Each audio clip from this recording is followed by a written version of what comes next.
Good morning, students. Last class we have discussed about the wave nature of electromagnetic radiations, wave motions, characteristics of waves. There we have discussed about wavelength, frequency, and next we have coming about the velocity, wave number, and the relationship between the velocity and the wavelength and the frequency, as well as the frequency and the velocity and the wave number. So these already have discussed earlier, and the properties of the electromagnetic wave, that also we have discussed. That is, the both are oscillating electric and magnetic fields. They are actually perpendicular to each other and they does not require any medium. They can move in vacuum, and their electromagnetic radiation differ from one another by their wavelength or frequency.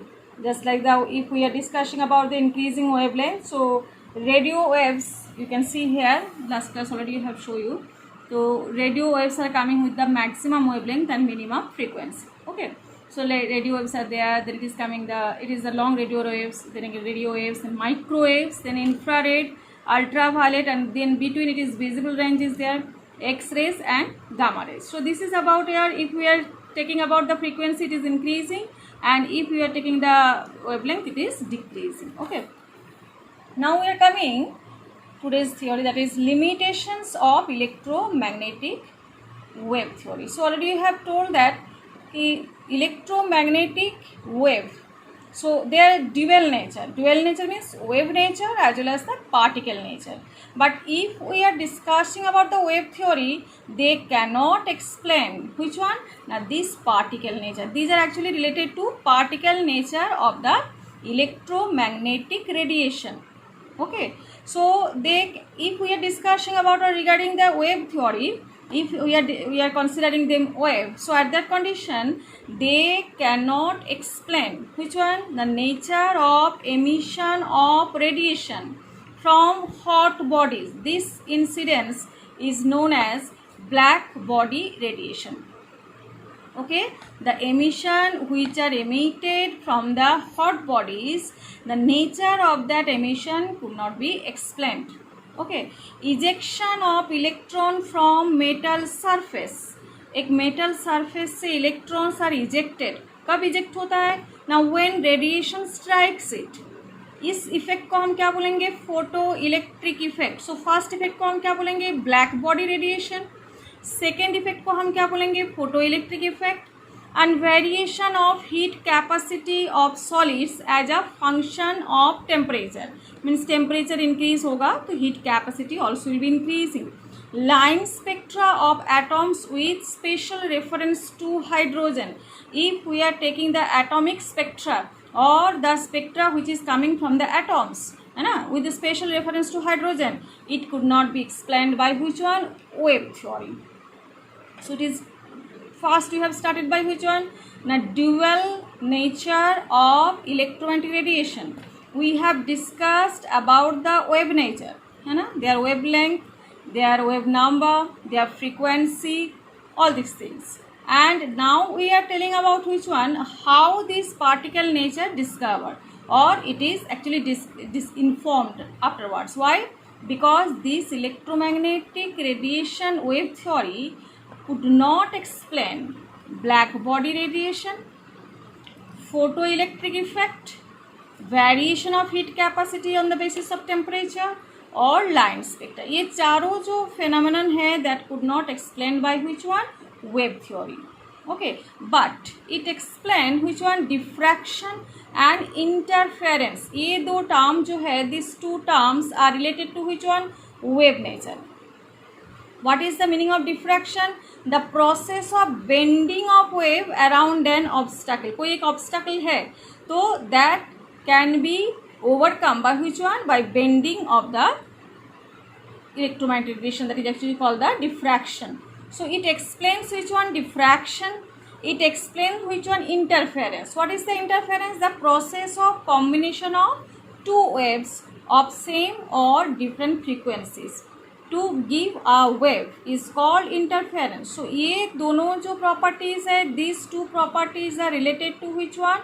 wave theory. One is diffraction, another is interference. Diffraction means which one? The process of bending of wave around an obstacle. Interference means the process of combination of two waves of same frequency या different frequency to give a wave is called the interference. ठीक है, दोनों wave को combination, इसके हम क्या बोलते हैं, इंटरफेरेंस. और एक वेव की जो bending, that is actually called the diffraction. ये जो दो phenomenon, this two phenomenons are actually explained by this wave, electromagnetic wave theory, but it could not explain the black body radiation, photoelectric effect and variation of heat capacity, line spectrum. That means this is the another side of electromagnetic radiation that is not explained by which one? Wave theory. So that must be explained by which one? Particle theory. अभी समझ में आए कि dual nature क्यों बोल रहे हैं हम. Dual nature means electromagnetic radiations are showing wave property as well as the particle nature. So now we are coming particle nature of electromagnetic radiation. Very important part of this one. So first one, this is called Planck's quantum theory. By Max Planck, postulates are which one? This theory established by Max Planck. And the radiant energy. The radiant energy is emitted or absorbed not continuously but in the form of small discrete packets of energy called a quantum. ठीक है, अगर कोई energy emit हो रहे है ना, this emission of energy is not as continuous. कैसे आएगा? छोटे छोटे पैकेट की तरह, discrete unit, and that unit is called quantum. बात समझ में? एक कंटिन्यूअस प्रॉपर्टीज की नहीं हिसाब से आएगा. जब कोई एमिशन आ रहे, कोई रेडिएंट एनर्जी इज एमिटेड है ना, तो एट दैट कंडीशन, जब जैसे लाइट आप ले लो, तो लाइट अगर एमिट हो रहे तो that is not emitted in a continuous process. कैसे एमिट होता है ना? छोटे छोटे पैकेट के हिसाब से, discrete packets of energy, that is called quantum. अगर लाइट हो तो उस क्वांटम को हम क्या बोलेंगे? फोटोन. ठीक है, तो light energy is coming, it is a combination of which one? Photons. Photo मतलब ये कंटिन्यूअस एनर्जी के हिसाब से एमिट नहीं हो रहे, फोटोन के हिसाब से, छोटे छोटे पैकेट के हिसाब से एमिट हो रहे. इसको हम क्या बोलेंगे? Discrete packets of energy. अगर टोटल इलेक्ट्रोमैग्नेटिक रेडिएशन आप ले रहे हो या रेडिएंट एनर्जी ले रहे हो तो उसको हम क्या बोलेंगे? क्वांटम. अगर लाइट है उसके अंदर तो photon. The energy of each quantum, ठीक है, is directly proportional to the frequency of radiation. बहुत ही important line this one. The energy of each quantum, एक एक क्वांटम, ये जो डिस्क्रीट यूनिट जा रही है, इसकी एक एक क्वांटम की directly proportional to the frequency of the radiation. That means E मतलब क्या है ना? एनर्जी. किसकी एनर्जी? एक एक क्वांटम की. ठीक है, एक एक इस क्वांटम की जो एनर्जी है that is E, and is directly proportional to which one? Frequency of the radiation. जो रेडिएशन आ रहे उसकी फ्रीक्वेंसी से डायरेक्टली प्रोपोर्शनल है. और E equals to what you can write down here now, E directly proportional to nu, है ना. तो अगर डायरेक्टली प्रोपोर्शनल को आप इक्वेशन में ला रहे हो तो क्या हो जाएगा? प्रोपोर्शनल कांस्टेंट ऑफ प्रोपोर्शनलिटी आएगा, that is called h. So E equals to H nu, और एच को हम क्या बोलेंगे? Planck's constant. What h is called here? Planck's constant. What is the value of H here? 6.626 into 10 to the power minus 27 R, or 6.626 10 to the power minus 34 joule second. ठीक है, तो one more time. First condition, radiant energy is emitted और absorb not continuously but in the form of small discrete packets of energy, that is called quantum. ठीक है, अगर light energy ले रहे हो तो उसके क्वांटम की इंस्टेड आप क्या यूज़ कर सकते हो? फोटोन, क्योंकि न्यूमेरिकल में फोटोन के हिसाब से ही क्वेश्चन आता है. एक एक फोटोन की, ईच क्वांटम की डायरेक्टली प्रोपोर्शन एनर्जी किसके साथ प्रोपोर्शनल होगा ना? उसकी फ्रीक्वेंसी के साथ. तो E directly proportional to frequency nu, और E equals to H nu. H क्या होता है ना? Planck's constant. इसकी वैल्यू क्या है ना? 6.626 into 10 to the power minus 27 R, और 6.626 into 10 to the power minus 34 joule second. ठीक है, next one we are coming the total amount of energy, इसमें हम लोगों ने क्या बोला था, एक क्वांटा की एनर्जी बोला था।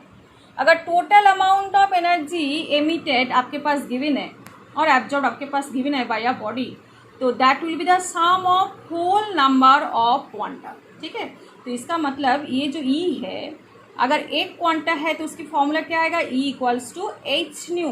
बट उसी में अगर एन नंबर ऑफ क्वांटा है, टोटल एनर्जी आपको ये बोल के रखा है, और एक एक क्वांटा की एनर्जी आपको एच न्यू से आप निकाल लोगे। और आपके क्वेश्चन ये है कि ये अमाउंट ऑफ एनर्जी में कितने नंबर ऑफ क्वांटा है, तो आप कैसे फाइंड आउट करोगे ना, E equals to n into, n मतलब नंबर ऑफ क्वांटा जिसको बोलते हैं, N into h new.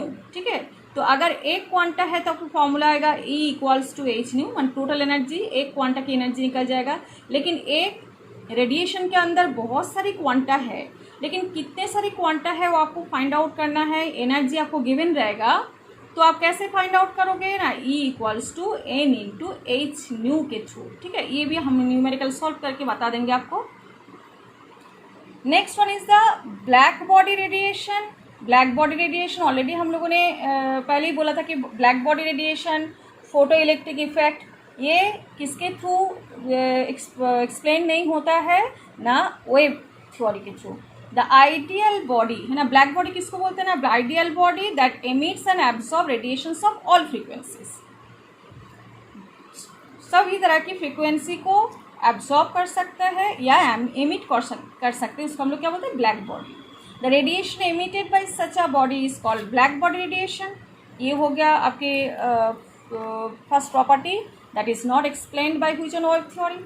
Photo electric effect किसको बोलते हैं ना, the phenomenon of ejection of electrons from the surface of a metal when a light of suitable frequency falls on it is called photo electric effect. मान लो ये metal surface है, एक light of minimum frequency और any frequency is actually falling on this metal surface.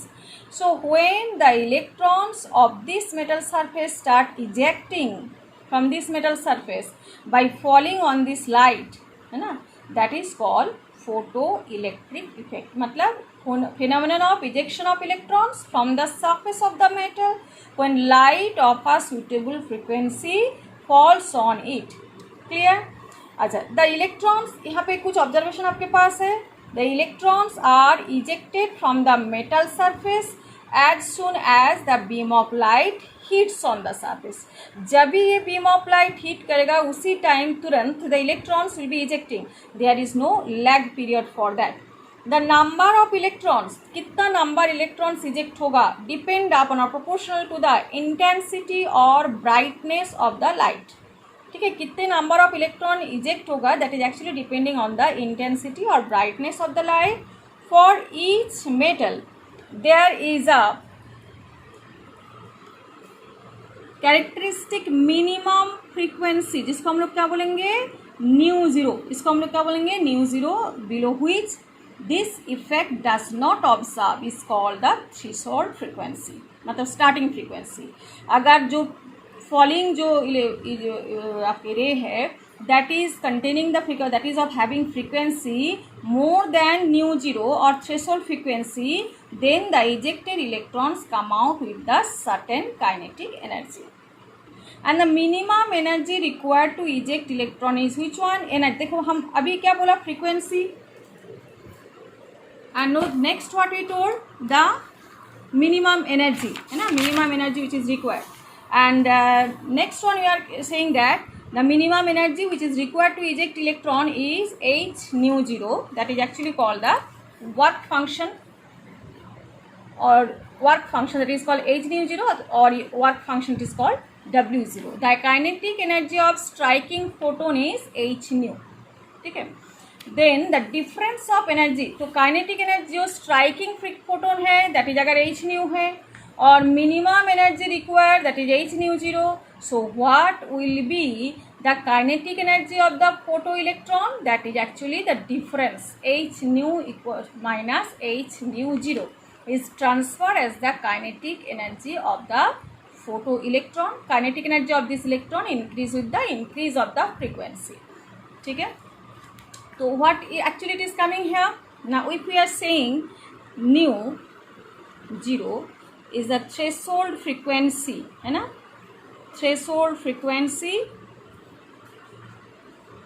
minimum frequency by which suppose it is a metal surface and the frequency is falling on it so that electrons are ejected. ठीक है, तो अगर mu zero इसमें क्या होता है, threshold starting frequency, and what is that called ना, H nu zero, the minimum energy, minimum, अभी एनर्जी के बारे में अगर बोले तो E equals to which one, H nu, और जब आप न्यू जीरो यूज़ करो तो यहाँ पे क्या लिखेंगे, एच न्यू जीरो, तो यहाँ पे मिनिमम फ्रीक्वेंसी और इसको हम लोग सॉरी मिनिमम एनर्जी, ठीक है, H nu zero, that is required, किसके लिए रिक्वायर्ड है ना, मेटल सरफेस के लिए।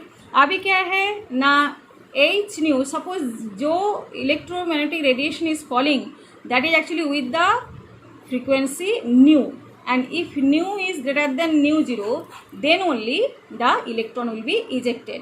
तो डेफिनेटली जो फोटो इलेक्ट्रॉन और the we can say the striking photon, है ना, the striking photon kinetic energy क्या हो जाएगा, E equals to H nu, ये था मिनिमम जिसके थ्रू ये स्टार्ट हो सकता है, जिसके ज़्यादा एनर्जी आए तो इलेक्ट्रॉन निकालना शुरू हो जाएगा। तो अगर मान लो आपने जो लाइट एनर्जी प्रोवाइड किए उसकी फ्रीक्वेंसी न्यू है, that is greater than new not और न्यू जीरो जिसको बोलते हैं, that means starting frequency threshold frequency से ज़्यादा है, तो उस टाइम उसकी एनर्जी क्या आएगा, E equals to H nu. अभी आपको मान लो इलेक्ट्रॉन जो इजेक्ट हो रही उसकी काइनेटिक एनर्जी चाहिए, तो कैसे काइनेटिक एनर्जी फाइंड आउट करेंगे ना, एच न्यू जो इसकी काइनेटिक एनर्जी है, जो फॉलिंग जो फोटोन उसकी एनर्जी है एच न्यू, उसके स्टार्टिंग थ्रेशोल्ड फ्रीक्वेंसी क्या है, H nu zero, that will be the kinetic energy carrying by the electron, है ना, ये मिनिमम चाहिए इतना और आपने अप्लाई किया इतना, तो जो मोर है, जितना एनर्जी ज़्यादा है, that energy will be coming with the electron with the kinetic energy. तो एम ई मतलब क्या है, mass of the electron, and v is the velocity of that electron by which it is ejecting, and what is the kinetic energy, half mv square, all of you know that one. So h nu minus h nu naught equals to what is that, half mev square, ठीक है, और that is actually formula to find out। मान लो आपके पास जो falling जो photon है उसकी frequency दे के रखा है और आपकी थ्रेशोल्ड फ्रीक्वेंसी भी दे के रखा है और आपकी एच की वैल्यू तो आपको पता ही है 6.626 इंटू 10⁻34 जूल सेकेंड, और आपको सपोज ये आपको पता करना है वेलोसिटी ऑफ इजेक्टिंग इलेक्ट्रॉन क्या है, क्योंकि mass of the electron also आपको पता है ना, 9.1 × 10⁻31 kg। So this is actually formula you have to apply to solve some numericals. So first problem here, problem number 2.6, it is your actually book problem that I am discussing here. It is page number 39. Calculate the energy of 1 mole of photons, है ना, क्या find out करना है आपको, 1 mole of photons of radiation whose frequency is 5 × 10⁻14 hertz। आपको क्या find out करना है, 1 मोल ऑफ फोटोन की रेडिएशन जिसकी फ्रीक्वेंसी क्या है 5.5 × 10⁻14। तो आपके पास क्या है ना, आपके पास पहले क्या फाइंड आउट करना है ना, E equals to H nu. देखो E equals to H nu formula apply करके हमने क्या किया ना, एक फोटोन की हमने एनर्जी फाइंड आउट, क्योंकि इसका मतलब क्या है, जब एक फोटोन की एनर्जी है 1 मोल ऑफ फोटोन का मतलब क्या है ना, आपको क्या फाइंड आउट करना है ना, 1 मोल ऑफ फोटोन मतलब इसके साथ आपको मल्टीप्लाई करना है किसको, 6.022 10⁻23। ठीक है, समझ में आए। एक फोटोन की एनर्जी कैसे फाइंड आउट करोगे, E equals to H nu. तो एच का मतलब क्या है 6.626 इंटू 10⁻34 जूल सेकेंड, और न्यू आपके पास क्या देके रखा है ना 5 × 10⁻14। ठीक है, तो इसका आंसर कितना आ जाएगा ना, 5 6 30, 5 2 10, 3 5 6 30, 31, 3 5 6 30, 33। So 3, what is the 1 2 3, so 1 2 3 and what will be coming here 10⁻20 minus 20, है ना, minus 34 plus 15, that is coming minus 20। So if I am shifting the decimal one digit left, 3.3130, so it will be coming here 10 to the power minus 19. क्यों? एक plus हो जाएगा, जितना digit आप shift करोगे left की तरफ तो उतना ही प्लस हो जाएगा इधर, ठीक है. So this is the answer. Now this is the energy of one photon. लेकिन आपके क्वेश्चन में क्या है, in your question it is giving 1 mole of photon की एनर्जी आपको फाइंड आउट करना है. तो 1 मोल ऑफ फोटोन की एनर्जी कैसे फाइंड आउट करोगे आप? 1 mole of photon equals to what you can say ना 3.313 into 10 to the power minus 19 into 6.022 into 10 to the power 23. ठीक है. So equals to what will be coming there ना 199.51 kg per mole. ठीक है. दिस is the आंसर. So next question, one more question is there. A 100 watt bulb emits monochromatic light of wavelength 400 nanometer. ठीक है. 100 वाट bulb, वाट का मतलब क्या, पावर की यूनिट है. तो 100 जूल पर सेकेंड, मतलब एक सेकेंड में कितना जूल एनर्जी यूज एमिट हो रहा है 100. और मोनोक्रोमेटिक लाइट मतलब containing one wavelength, that is actually called 400 nanometer. Calculate the number of photons emitted per second by the bulb. तो यहाँ पे एनर्जी कितना है, energy equals to question number 2, problem number 2.7. Energy equals to each one 100 watt. So 100 watt मतलब क्या है, 100 joule पर second. ये है एनर्जी निकल रहे हैं. ठीक है. और 1 फोटोन, फर्स्ट हम क्या निकल देते हैं ना, 1 फोटोन की एनर्जी क्या आएगा ना, E equals to H nu. तो न्यू तो आपके पास देके नहीं रखा है, क्या देके रखा है, लैम्डा देके रखा है. लैम्डा कितना देके रखा है, 400 नैनोमीटर. इसका मतलब क्या है ना, 400 into 10 to the power minus 9 meter है ना. तो h into C by lambda, that means it is coming 6.626 into C का वैल्यू कितना है 3 into 10 to the power 8 meter पर सेकेंड डिवाइडेड बाई लैम्डा कितना है 400 into 10 to the power minus 9. ठीक है. So what is coming now, 3 6 18 and 3 2 6 and 7 and 3 6 18, 3 6 8 निकल 19. ठीक है. 1 2 3 into 3 into 10 to the power 8 divided by 400 into 10 to the power minus 9. So what is the answer coming here, 4.969 into 10 to the power minus 19 joule. So this is the energy of which one photon. तो इसमें कितना photon, total energy आपके कितना देख रखा है 100 joule पर second. तो 100 जूल में अगर एक फोटोन की एनर्जी ये है तो 100 जूल में कितना फोटोन है, तो हम कौन सा फॉर्मूला यूज करेंगे इधर, E equals to NH nu. ठीक है. तो by this formula we are applying here, look at there. So it is coming 100 equals to, if you are applying equals to NH nu, तो ये हो गया आपके H न्यू और ये हो गया 100. तो 100 equals to N into which one, H nu means 4.969 into 10 to the power minus 90. तो N इक्वल्स टू क्या आ जाएगा 100 divided by this one. This is the answer 2.012 10 to the power 27. Okay.